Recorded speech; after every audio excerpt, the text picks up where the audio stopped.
Welcome back to the Chronicle, the official film podcast for the People's Movies. My name is Paul. As ever, I'm your host, and I'm also the editor of the People's Movies. And welcome to episode 33. And if movies are your thing, you're in the right place. My co-host, as ever, as well, is Clotilde and How are you, Clotilde? Hello, I'm good. How are you? I'm doing good. I'm just enjoying the lovely sunny weather we have here north of the border. It'll probably not last long, but it's summer in it. Enjoy so while we exactly. Films we're going to review this week was compared to other episodes. It's a very family-friendly episode can. 33. We've got two films. Both are now going to be in cinema. One is in cinema now. One's going to be in cinema the day this episode gets released. It's Harold and the Purple Crane, which is in cinemas now from Sony. And for Elysian Film Group, Studio Ghibli, it's a re-release of My Neighbour Totoro. And the first film for this week's episode 33 of the Chronicle is the release of Harold and the Purple Crane, which is released by Sony Pictures. This film stars Zachary Levi. It's based on the Crocket Johnson books. I believe they came out in the 1950s, around about 1955. So this is based, it's actually a spin-off, I believe, of the first book. Very inspired by the first book. So when we first meet Harold is Clotilde, would you say he's a toddler? Or maybe sort of pre-nursery? Yeah, I could say. Yeah. He's a young kid. He's got a purple onesie. He has a purple magical crayon. And he has two friends, and they're animal friends. That is Moose and Porcupine. He has this crayon. He can draw whatever he wants, and he just lets his imagination go. And it just draws whatever it is. And a lot of times, like in the books, he would go and just draw what he wants. He'll love what he does. His friends will join him. But he always seems to get himself into a little bit of trouble, but he always gets himself out again. For the first sort of few minutes of the film, it's a nice little animated intro, and it sort of sets up the story of who Harold is and who his friends are. Alfred Molina, he is a narrator in this. Alfred keeps asking him a lot of questions about life and about the real world and this, what his world, you name it. Harold eventually grows up. And we actually see him as an animated grow up. It's like a 2D sort of version. And he asks the narrator again, who he calls Dad, what's it like in your world? And it's no, it's a lot of problems in this. And then Harold goes to sleep and he wakens up. The narration is just suddenly quiet. Harold is determined to find out exactly what's happened to the narrator, who he calls Dad, or his old man, because he says the narrator says he is an old man now. What actually happened to him? Harold is determined to draw a door and go into the real world to actually go and find him. Moose and Porcupine say, no, you can't do that. It's a lot of trouble in here. So he decides to actually draw and not listen to his friends. And he goes into the real world, and it's obviously now Zachary Levi, growing up, and he's in a big purple onesie in the middle of a park, and he's going to look for his dad. Before you know it, Moose has joined him, and it's Rei Howery. It's playing Moose. And before you know it, Porcupine is suddenly turns into a human as well, like Moose, and she is played by Tanya Reynolds. So obviously they're trying to search for his dad, and obviously he's getting into a lot of trouble. But they do cross paths with Tanya, who's played by Zooey Deschanel, and she's driving her son, Melvin, or Mel as he gets called in this film. Harold and Moose, they're driving a bike, and they crash into each other, and then suddenly we get to see the magic happen with the purple crane. He draws her a wheel. And this is how the two of them get involved in each other's story. But obviously, it's chaos now. This film is an absolute dud. I'm sorry to say. Sometimes film studios know what the kids want, their targeted audience. And a lot of times they get it spot on, but a lot of times they get it absolutely wrong. And like this one is an absolute disaster. I'm sort of wondering, I can sort of see why they picked Zachary Levi. He plays that sort of childish type character. Clotilde, forgive me, I forget the film that he played. The one where he played the superhero, the DC one. Shazam. That is he's a very childlike character, but a more grown up sort of teen boy type character. And that's probably why I see why they picked him. But as I said at the start of the review here, Crocket Johnson's books They are played by a young child, a sort of pre-nursery child. And Harold's, even though Harold and the Purple Crane are considered classic books for kids, they're not in the same sort of sense of, like Harry Potter. We get to see Harry grow up in the books. Harold doesn't really grow up in the books, and that with Harry Potter, that's just one example. There is other books out there, franchises out there where they do grow with the audience. Harold doesn't grow with the audience because Harold, as I said, is suddenly a kid. But the other thing is, how does moose and porcupine, animals in the drum mill, suddenly become actual real people when they get into the real world? So I was actually waiting for him to go through the door that Harold drew. I don't know if you ever seen the film Clotilde called Rocky and Bullwinkle, it came out in Oh, 2000. Yeah, it's based on a classic cartoon from the 1959. So it actually was released roughly the same period as when Harold Crocket Johnson's books came out. So when they crossed into the real world, they were still animated sort of live action, a bit like Who Framed Roger Rabbit. I was expecting something like this. That film is actually a film, I think, which starred Robert De Niro. He plays the villain, I believe, in it. It's a long time since I've seen it, and I don't want to see it again. I don't know about you, Clotilda. I actually think what the film here was trying to be was like an elf, because when Zachary Levi or Harold lands in the park, his persona was very much like Will Ferrell's buddy. Obviously, they're both looking for the same thing. They're both looking for their dad, and they're excited it's a certain time of the year. And they don't realise that everyone, the way they're reacting in the real world is very childish, very immature for an adult. So everyone thinks they're absolutely strange or weird. They're calling the police, you name it. Ironically, I mentioned Zooey Deschanel, who plays Terry Mills' mum. She was an elf. So playing a very similar character, a character going through the harder times. So I see many parallels with Elf and Harold and the Purple Crane here. A character in Elf, that's Daisy Nell's character, Yovi. She wanted to sing, and you can see at times you see her in that film. You can see she's got a talent. She can sing, and there is a point, and if you remember in Elf, when they're trying to help Santa get back to the North Pole Lapland, he needs everyone to sing, so she starts singing. Obviously, in this film, we learn that Terry is a talented pianist, but because of the daily grind, she doesn't use it. So there's another scene set up here. It's very similar. Before I go any more, what did you think of the film, Clotilda? um, I quite liked it in the sense that I thought it was well paced and entertaining for, what it can be as a children's film.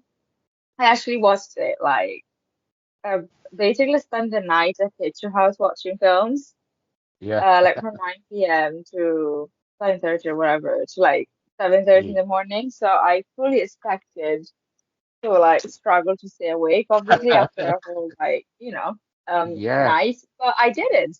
So that's I think quite impressive. But I Well think done, it's well also done. right. But I think Yeah, it's also important to remember that it's a very much of a kids film. I think there's a lot of jokes and some moments that are also for adults or even like only for adults. There's some jokes on like Zooey Deschanel's character not liking her job that obviously the more grown-up audience will enjoy. But I think ultimately like it's a film for kids. And I think that's really important to remember. There were a lot of kids in my screening and they just kept laughing. They loved it. And I think that kind of like put it into perspective for me as well in the sense that a lot of the comedy may sound like silly or just not jokes that I would laugh at, but that's because I think the main target audience is children, and I appreciate that from what I've seen, they quite liked it. I also think narratively it's quite interesting in some aspects, like the whole idea of like Harold losing his narrator. And, he's a character, so who is he without his narrator? I know the film doesn't explore it maybe quite as much, but I think it's a very interesting thought. And yeah, so I quite liked it, but there's also like some, I think, structural flaws to it. I think it's very predictable. Like the whole sort of twist and revelation in the end was not a surprise, I think, at all for me. And at least it makes sense, I guess, and I can appreciate that. But it was very predictable, I think, the whole sort of progression of the characters as well, in terms of like who's the villain. And speaking of the villain, I also think like his motivations were quite weak. Like, Yeah, I don't know, I think especially in kids' movies, when you have a villain, he has to be like really strong and you have to really understand his motivations. I think in terms of this film, you can understand why he is who he is, but it's just, I don't know, is that enough to make him a villain? I didn't think so. Like, there's not such a clear divide to me between who's good and who's evil and why, one is good and one is not. So yeah, I think there are mixed feelings for me. I did like, however, the sort of visual aspect, like the animation changed from the beginning, where, like you said, when Harold is a young kid, and it's all like sort of this 2D animation that we're not really used to seeing in on the big screen anymore. And how that switches into live action, I thought that was really cool to see. And every time like he uses the crayon or other people use it, it's just very cool to see how we actually see the drawing and then see that come to life. And I really like the sort of distinction visually, and I think that was very well done. I appreciate that. I yeah. think it would have been maybe easier to sort of skip through that, but I think they did a really good job in sort of creating this magic for us as well. Yeah, yeah. Actually, I've got on my notes, I've got some similar points that you just made there. I don't obviously in defence of the film because I've just ripped it apart. I watched it. It was like it was a dinner time type on the opening day, near enough 1 o'clock in the afternoon. So it was full of parents with their kids. But the thing is, a lot of the kids were actually, I would say, slightly older or slightly older than Harold.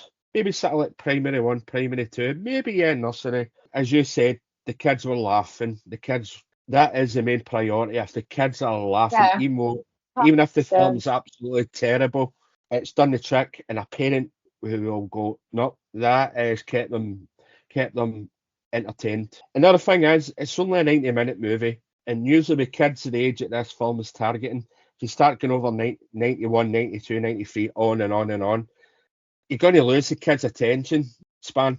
But that's why a lot of Mhm. the kids at that age, you see some of them, like the animations as well, they're like 70 minutes or 80 minutes, 60 minutes, because they know the kids will only watch it for so long and then they get a bit bored.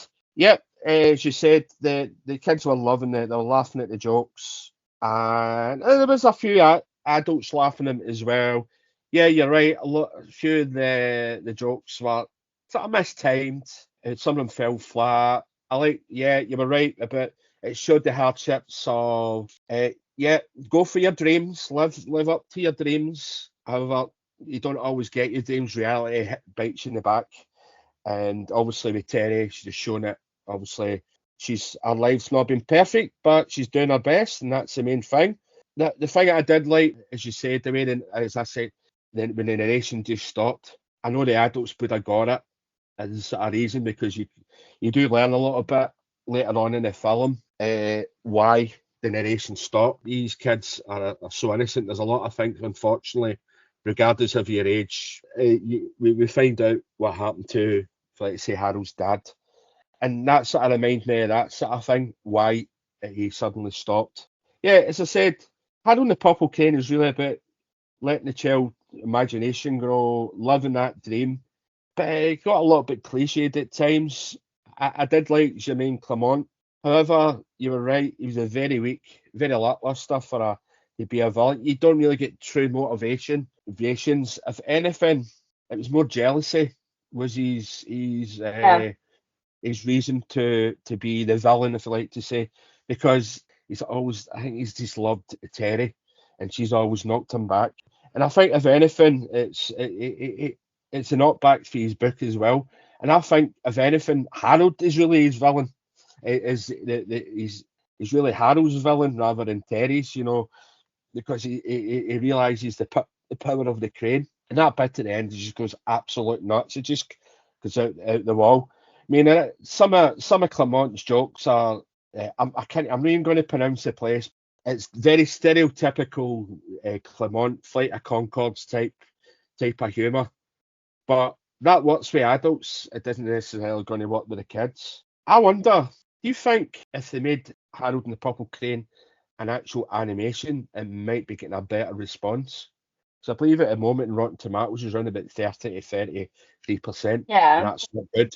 I think it would be better as a cartoon. What about yourself? I think that's a really good point. I think it would have been really cool, and they could have explored a lot more of like drawing and what comes from it. Like, obviously, Yeah, that's very much the point of the film. But I think doing an animation form would have had it like a sort of extra layer to it, perhaps, and maybe like go even further in this yeah, sense of creating a sort of barrier between our real world, Haro's world, all the worlds and fantastical and magical and real ones that we see in yeah, this film. Obviously, we do that with live action. I think you're right. I think with animation, it could have just sort of gone a little bit even more. And I think some of the but Moose and Porcupine specifically, I think could have benefited from it. I mean, the actors are yeah, great. I think they do such a good job with the physicality in sort of maintaining some traits of the animals are supposed to be. yeah, But I do think that perhaps in animation, like some of that could have been incorporated into the character design. I kept wondering why are they turning into people, and I think that the trope is really cool, but I would have loved to see some of like the old selves physically, like visually in it. yeah, But yeah, I think that's a really good point, and perhaps keeping it all animation would have been quite interesting to see. yeah. Because obviously Zachary Levi's in there because he's a well-known name. He's got that. He, Yeah. he, he could play that sort of childlike adult character. With an animation, you usually get one of the kids in there. I am absolutely shocked. This is directed by Carlos Saldana, who did the Ice Age movies. Why is Ray Romano on this? Ray Romano Yeah. does one. Is it the Oh Willie my God, Murphy? 100%. Why is he not in this? He's Yeah, got the perfect voice for this type of film. for sure. Yeah, as in what he would have done in it, I really don't know. He could have been No, but I could a see him million. in it. He should have been in this because he's Hmm. what he's done, and the director knows his strengths. With his voice. Yeah, as I said, this is all about letting your imagination flow. Obviously, the Saldana this is devoid of any. Maybe, as I said, maybe he should have got Harold to draw him or write him a new script up, and maybe we had a slightly better form. But as I said earlier on, and you said as well, it's for the kids. If they're laughing, they're enjoying it, they leave the cinema with a happy smile on their face. It's done the job. And Yeah. adults, regardless who they're a parent, an uncle, aunt, mum, dad, grandparents, they'll be happy as well. So, what is your final thoughts on Harold and the Purple Crane, and what rating would you give the film? I think it's like a fine film, like it's not the best film of the year. I don't think it's the best film for kids even, but it's a good time. I think it's like a good, time out at the cinema. It does something that's quite tricky, which is sort of Yeah, entertaining both kids and grown-ups, yeah, in different ways. And it's a very tricky balance, and I do appreciate how the film sort of manages that. And overall, I gave it a 3, solid. yeah. I can see points. I really wanted to be really cruel here and go 1 star, but I am not. It is tedious. It is a bit cringeworthy. It is a very messy film. As I just said a moment ago, it's for the kids, and the kids love it. However, I'm not going to give it 3 stars. I'm only going to give it 2 stars. So there you That's go, fair. folks. Yeah, there you go, folks. Harold and the Purple Crane. We give it 3 and 2 stars. And the final review for episode 33 of the Chronicle is the re-release of Hayao Miyazaki's My Neighbour Totoro. So obviously My Neighbour Totoro is considered one of the great Studio Ghibli films, and it's getting re-released by Elysian Film Group, who released The Boy and Heron, which is Miyazaki's last film. Clotilda, would you like to tell us a little bit about it and what you liked or didn't like about it? Absolutely. So My Neighbor Totoro is set in Japan in the 1950s, and it begins with a university professor and his daughters, Satsuki and Mei, whose pronunciations are probably butchered, but best I can do, as they move into a new house, and a new sort of neighborhood because their mom is sick, so they're gonna live closer to the hospital. And they sort of start exploring this house and kind of find weird things and notice, especially the children, they notice the small dust bunnies that are like house spirits, but only the children seem to notice it. But sort of the turning point of the film, really, the sort of inciting incident is when May kind of explores around the neighborhood, or the, it's not really neighborhood, but the rural area around Yeah. it. And she finds this like very loud, very big sort of spirit, bigger than the ones in the house, that she calls Totoro because she associates him with this character in a children's book. And it's sort of every time they seem to be in trouble or there seems to be something going wrong in their lives, especially May, who's the younger child, Totoro kind of appears out of nowhere and really kind of helps them through whatever issue they're having, especially with their mother being sick, as I mentioned. I love the film. I obviously it's not the first time I see it, but I really enjoyed sort of revisiting it for this re-release. I I find it really interesting because it's obviously one of my favorite like Studio Ghibli movies, but I think it's maybe even the like most famous one or the most popular one, even today, which is really interesting to me. I always wondered why sort of My Neighbor Totoro is the one that people go back to and seems to be everybody's favorite. And I think, I think it's really like Miyazaki at his finest. Like it has everything that I think audiences associate with him, like the sort of magical realism of this spirit, like a very positive figure, but the spirit that is magical, but within a real world, like a lot of what the kids go through is probably something that children in the audience could have, seen themselves in if it's not like their mother who's sick, but a relative who's sick or something wrong in their lives. And and I think that's quite powerful and quite universal because obviously a lot of its setting in terms of real world is in Japan, like the school and everything is very culturally specific.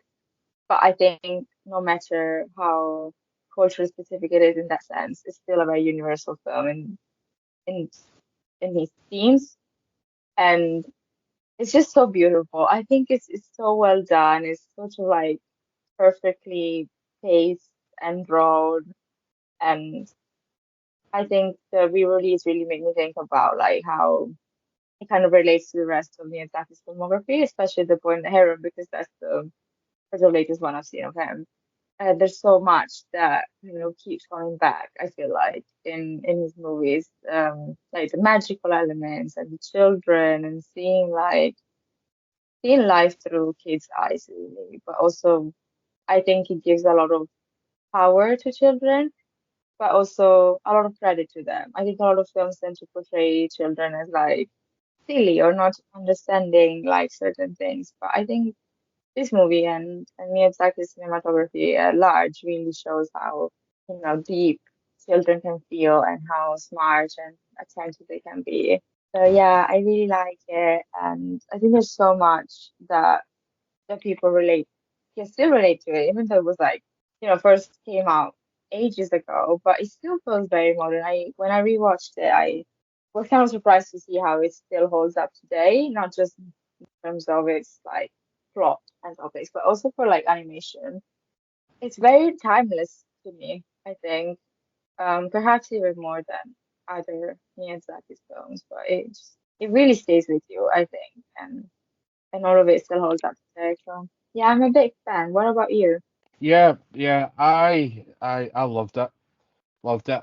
Obviously, people aware and yourself aware, I'm a little bit older, and I remember probably the early 90s. Well, it's STV here where I am, but it's ITV in England and Wales.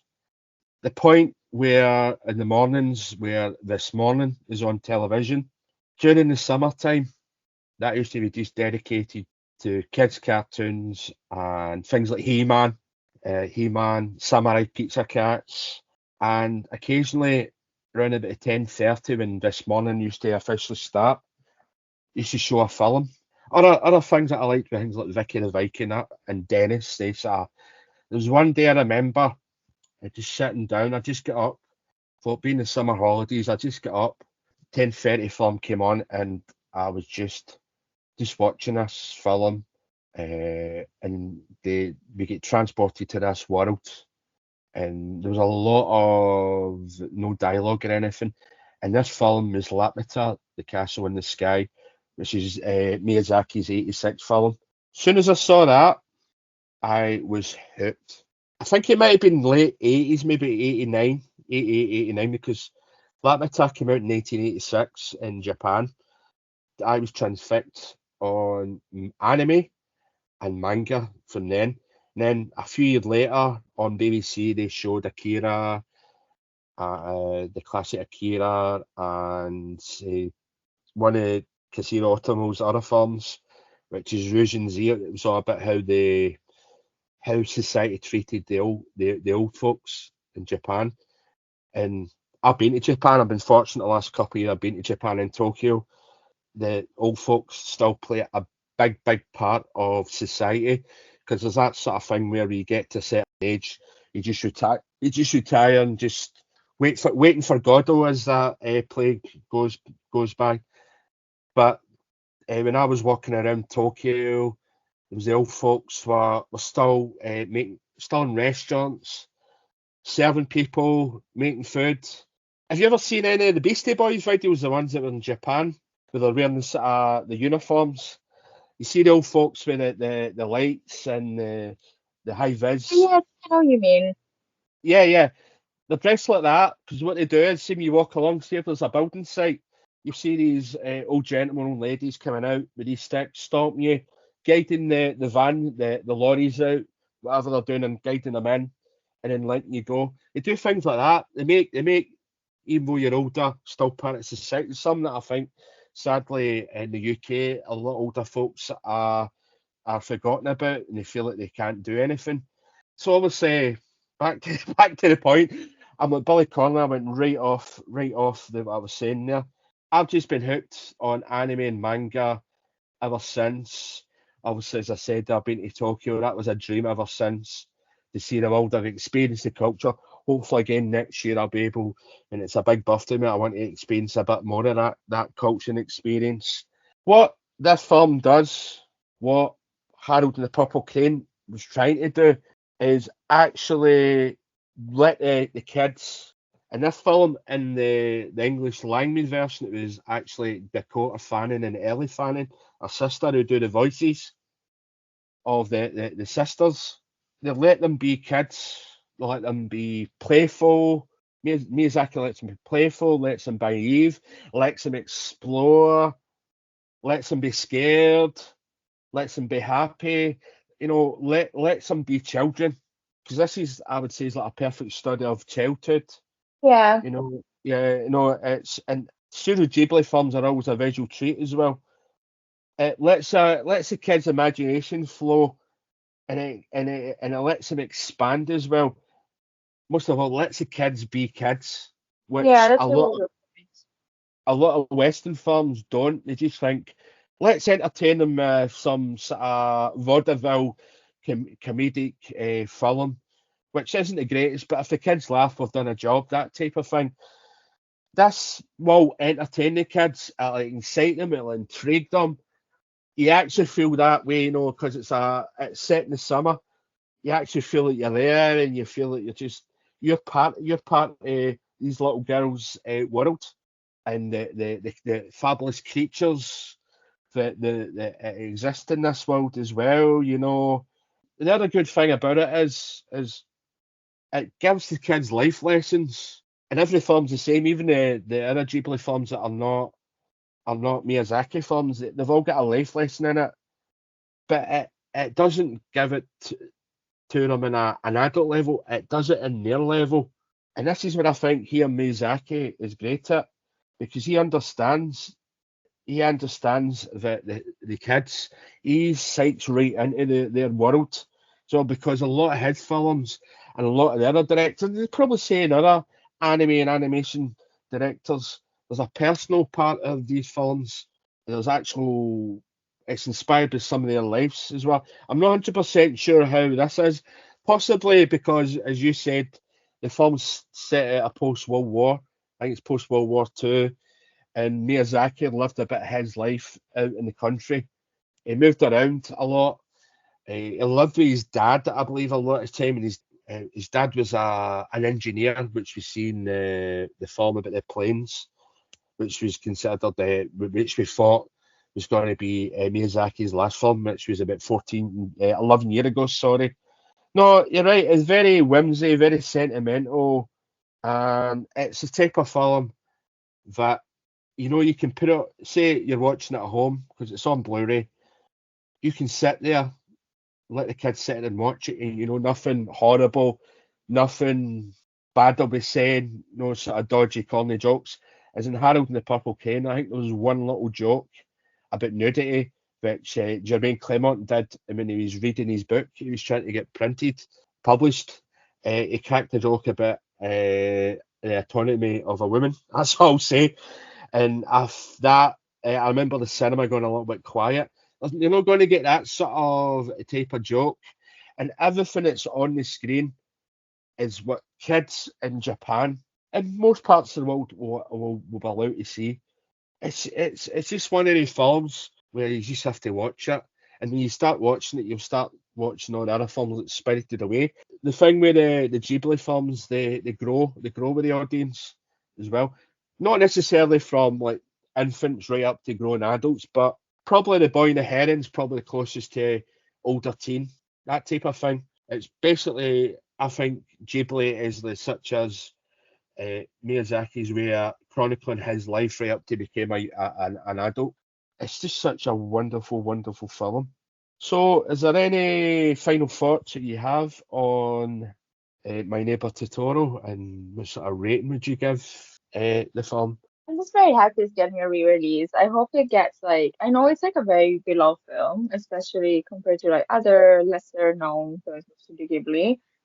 But I'm Yeah. just very happy it's getting a re-release. I hope it gets even more people talking about it or revisiting it or discovering it for the first time. I know, I know animation is tricky. And I know especially films in another language are very tricky with an English speaking audience. This is always such a ongoing debate, but I know it's sort of has these things that are a bit tricky nowadays, but I just hope it, manages to reach even more people because I really think it's such a timeless film and such a gem. I generally think everybody can enjoy it for Yeah. one thing or another. So I give it a 4, mostly because I love it. I think objectively probably one of the best Studio Ghibli films, as I said, but it doesn't quite reach my favorite ones, or favorite one, uh, just from a personal point of view, I guess. What is your favourite Ghibli movie? It's Porco Rosso. Oh, I love Porco Rosso. Isn't it so Anything, great? to do it being Italian. Yeah. Yeah. No, I love that. One of my favourites is Pompoko, the one about the raccoons. Oh Because yeah. That was good. yeah, when I moved to I went to Salford University to study BA Honours in graphic design in around about 2000. Yeah, and the Corner House, which is the sort of iconic or sort of indie art house cinema, was still opened, and they had a Studio Ghibli season. And this is where I got to watch all of these films, and I got to see this and this film and that. Oh, it was unbelievable. It was such a delight to actually see it in the screen. Yep, I'm giving it 5 stars because I think I must have saw it at the right time. I did see it in the Yeah. early night. I did see it in the early 90s. It's very beguiling, very saccharine coated. It's very gentle, hmm affirming film. It's just a delightful film. As you're saying about the subtitles and the dub version, I had a look at the Elysian Film Group website. They are showing it on dubbed and subtitle version. Just before we recorded this over at the peoplesmovies.com, I reposted my Studio Canal review from 2012. I re-edited it a little bit and fixed the grammar as well. I took out one paragraph, but what I actually did is right just below the trailer and with the credits, I put a link there straight to the Elysian Film Group. website where you'll find out which cinemas are showing it and what if they're showing it in dubbed or if they're showing it in subtitled. Personally, I would ever watch it in subtitles. I've always had the common, if the anime or even a world cinema film, I watch it in the language it was intended to be put to me. Absolutely. Yeah, I think Absolutely. Watching that, like watch the subtitles if you can, because I think that's yeah, the way it was intended. I don't yeah, think there's yeah. reason to watch it subs, generally speaking. I think thanks to things, and don't get me wrong, I love a lot of Marvel films, but I think with the rise of the Marvel Cinematic Universe, people I think have got a little bit lazier.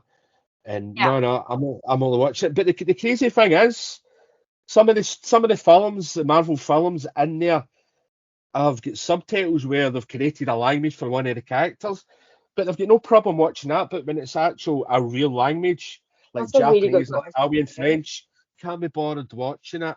You know, Right. Just gotta you read. know. Yeah, it's got above the one. And Is it the one in? Go for it. Sorry. go on. As in the com the is it the Boon said.